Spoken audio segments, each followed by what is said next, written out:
De ser ator. Vilela, assim, eu já tinha uma coisa de ator muito forte, só que eu não tinha referência de nada, era uma coisa mais intuitiva. Através da arte, eu começava a me expressar. Tá. Eu lembro que meu pai tinha uma oficina de eletrodoméstico e eu tenho uma prima que ela fazia calcinha e vendia na feira. Só que ela precisava de um desenho. E ela via que eu tinha um traço bom para desenho e eu tinha um acabamento legal também na pintura. Então ela mandava, tudo começou por aí. Então ela mandava para mim. E meu pai até tinha um certo receio, não gosto de você fazendo essas coisas, mas eu enfrentava, cara. Então era dentro da oficina dele, tinha um balcão lá vazio, e eu pintando umas pilhas de calça de criança que minha prima depois confeccionava. Era só o tecido, assim. Sei. Então tudo começou ali. Aí daí passou para as bolas de gude, daí passou para os desenhos, então, e depois por último o barro, porque era preciso, eu pensava assim, eu vou para o Rio de Janeiro e é necessário ter uma profissão.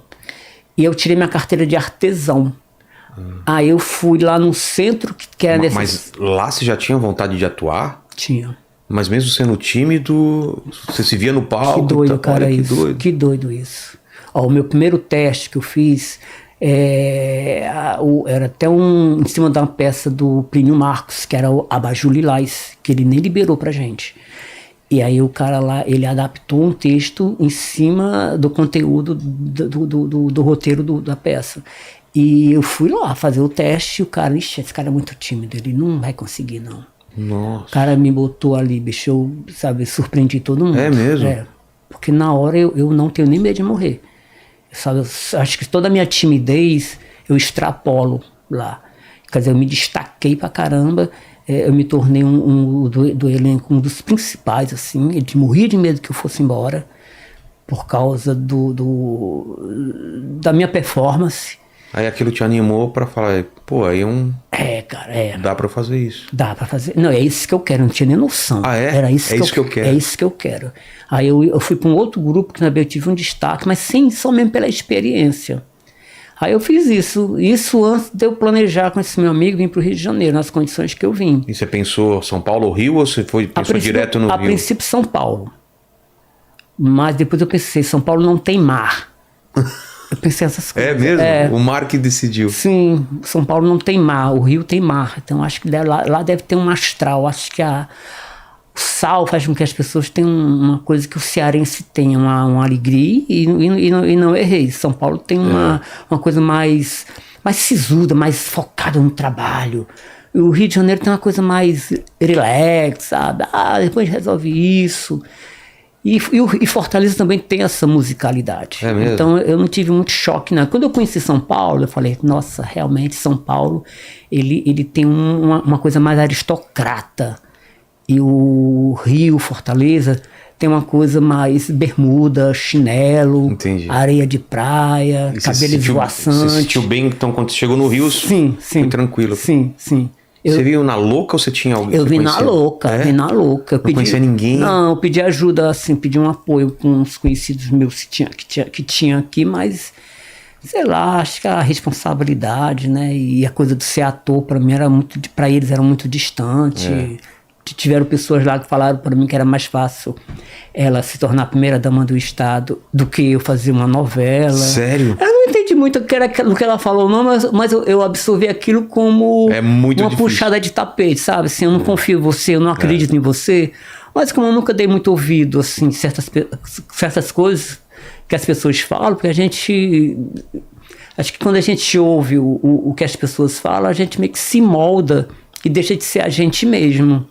Então acho que você tem que, apesar de eu ter ouvido muita gente, isso me atrapalhou bastante, até nas minhas conquistas. Mas assim, eu vou, porque quando eu quero uma coisa eu sou muito determinado. E você chegou aqui sem ter lugar para ir? Cara, eu dormi na praia de Copacabana. Nossa. Fiz muito dinheiro com essas bonequinhas lá, costurei um dinheiro na bainha da minha calça, porque a mídia vende o Rio de Janeiro com um assalto a cada esquina. E eu, dentro da minha inteligência de se safar das coisas, assim, eu vou costurar um dinheiro na bainha da minha calça e ninguém vai saber que tem dinheiro ali. E com a calça bem furreca. E fez pronto, isso, guardava o dinheiro lá? Eu costurei... Assim, foi em 85, eu nem lembro qual era a moeda da época, que mudou, né? Hoje é real, teve real novo. Cruzado novo, sei lá. Eu não lembro qual que era na época, eu sei que eu dividi meio a meio. E no intuito de chegar aqui no Rio, alugar um apartamento, depois eu vi que tinha que ter fiador, comprovante de renda. Não era fácil. Não tinha essa coisa do romantismo que eu tinha imaginado na cabeça. Mas aí sugeriram para eu ir no centro do Rio e procurar uma pensão. Foi o que eu fiz. Eu paguei 3 meses de aluguel, dormi em cima de um colchão de palha, mas para mim foi o melhor colchão da vida. E até hoje eu sinto o cheiro. Sério? Daquela palha, daquele conforto. Porque, apesar de eu ter dormido uma noite só, eu cheguei aqui num domingo de manhã, e cheguei 9 da manhã, varei domingo inteiro, esse meu amigo. Aí quando foi na segunda-feira, a gente foi pro centro do Rio.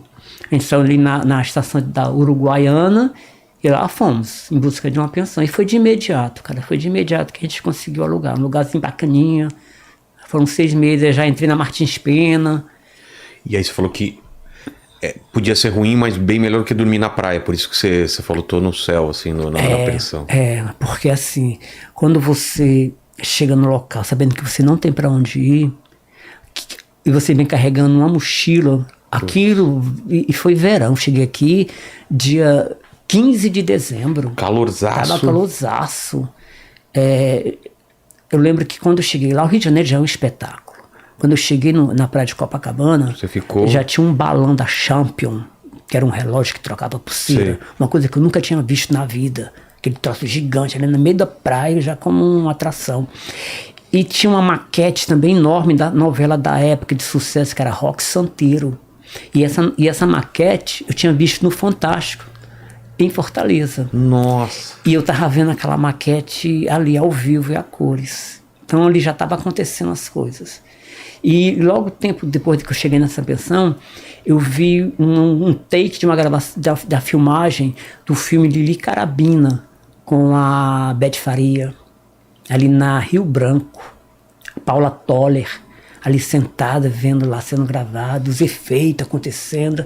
Quer dizer, eu estava já em Hollywood. Total. Então aquilo tudo estava já me encantando. Então cada vez que eu chegava, cada vez que amanhecia no Rio de Janeiro, eu meio que me beliscava se eu estava aqui mesmo.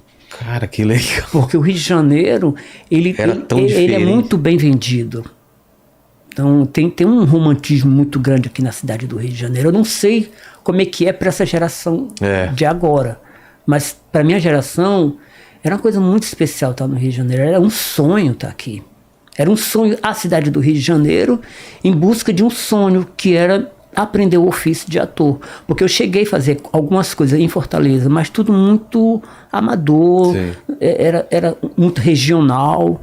E não era isso que eu queria uma coisa mais globalizada. Uma coisa que eu